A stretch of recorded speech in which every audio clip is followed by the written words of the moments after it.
अस्सलामु अलैकुम नाज़रीन। 3 सफ़रुल मुज़फ़्फ़र है, 11 सितंबर है।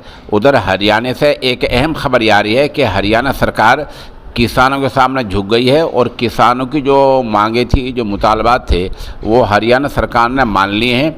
इसलिए आज किसानों ने करनाल के मिनी सेक्रेटरीट के सामने जारी धरने को ख़त्म कर दिया है। ये धरना 1 हफ्ते से जारी था। किसानों की मांग क्या थी? आपको पता ही है कि पिछले 28 अगस्त को ज़िला करनाल के बस्तारा टोल इलाके में पुलिस ने किसानों पर लाठीचार्ज किया था। उसी दिन एसडीएम आयुष सिन्हा ने ये आदेश दिए थे, जो किसान यहाँ को गुजरे उसका सर फोड़ दिया जाए। कुछ किसान ज़ख्मी हुए थे। किसान इस मामले को लेकर धरने पर बैठे थे, महापंचायत कर रहे थे। सरकार और किसानों के दरमियान 3-4 मीटिंगें हो चुकी हैं।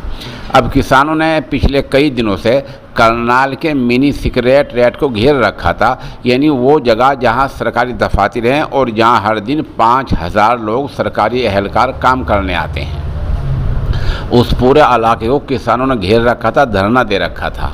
तो सरकार ने रात बात मान ली है। बात क्या मानी वो आप सुन लें। एक बात तो ये मानी है कि बस्तारा टोल पर पुलिस का जो लाठीचार्ज हुआ था, इस पूरे मामले की अदालती न्यायिक जांच होगी। रिटायर्ड जज की निगरानी में होगी। जांच करेगा तो रिटायर्ड जज की निगरानी में होगी। जांच कमेटी जांच करेगी, मामले की जांच होगी और रिटायर्ड जज इसकी निगरानी करेंगे।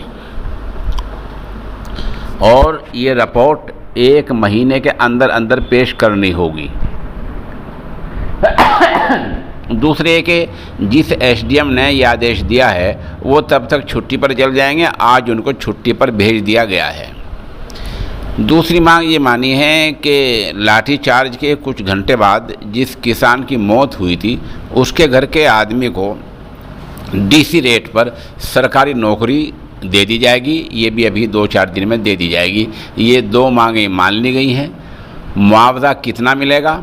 मुआवजे की रकम तय नहीं हुई है, अलबत्ता ये कहा गया है कि मुआवजा ज़रूर मिलेगा। बहरहाल ये किसानों की बड़ी जीत हुई है।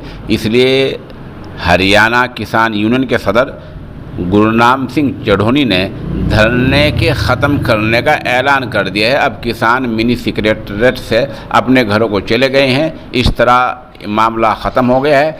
हरियाणा सरकार और किसानों के दरमियान देर रात समझौता हो गया है।